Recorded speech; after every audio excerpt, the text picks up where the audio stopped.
Friends ఇవి వచ్చేసి చామగడ్డలు అన్నమాట. వీటితో పులుసు పెట్టుకుందాం మనం ఇప్పుడు. చామగడ్డల పులుసు ఇట్లా కుక్కర్లో వేసి ఇట్లా వాటర్ పోసి ఉడకబెట్టేసుకోవాలి ఫ్రెండ్స్. ఇవి ఒక 3 విజిల్ వచ్చాక ఇలాగ మనకు ఉడికితే ఇలా గుచ్చెడితే ఉడికిపోయినట్టమాట. ఇట్లా అవన్నీ బయటికి తీసేసుకుని ఇట్లాగా దాని తొక్కలు వలుసుకోవాలన్నమాట. పైన తోలు తొక్కలు తీసేసి పెట్టుకున్న తర్వాత ఇలా ఉంటుంది ఫ్రెండ్స్. ఇప్పుడు పోపు వేసుకోవాలన్నమాట. ఫ్రెండ్స్ పోపు వేసుకుందాం అది కర్రీకి. చామగడ్డ పులుసు మాట ఇది. ఇలా తాలింపు వేసేసుకోవాలి.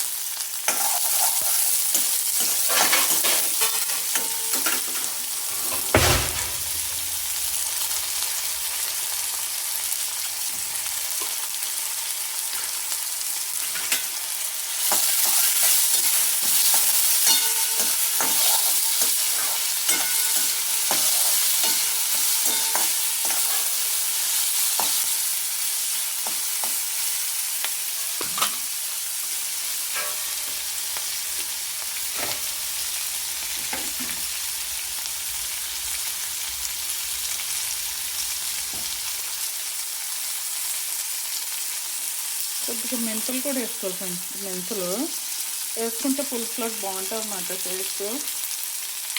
కొంచెం మెంతులు ఇది వేగాక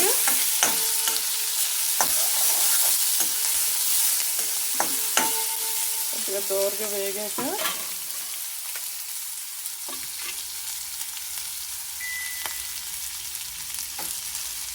వేసేసుకోవాలి ముక్కలు.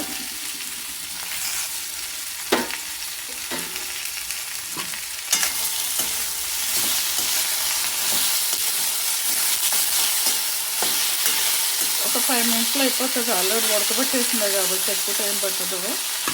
దీనికి సాల్ట్ వేసుకుందాము. దానికి సరిపడే సాల్ట్, పసుపు, కారం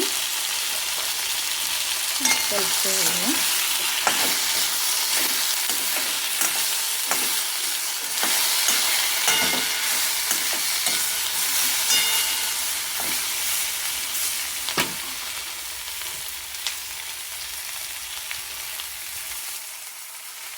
నీళ్ళు పోసేసుకున్నాం ఫ్రెండ్స్. నీళ్ళు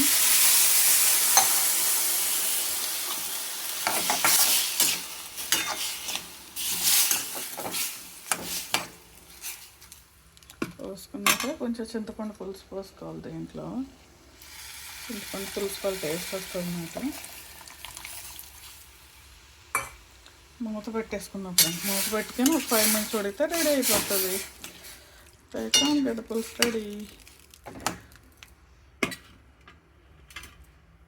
రెడీ అయిపోయింది ఫ్రెండ్స్. చామగడ్డ పులుసు, చామగడ్డ కర్రీ.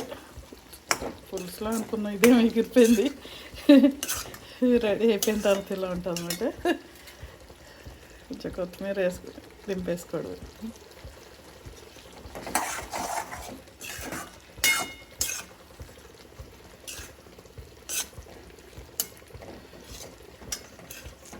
చామగడ్డ కర్రీ చూసారా? టేస్టీ బాగుంటుంది ఫ్రెండ్స్. ఇది రైస్కే, ఇంకా రైస్లోనే తింటాం అన్నమాట. వీడియో నచ్చితే లైక్ చేయండి ఫ్రెండ్స్.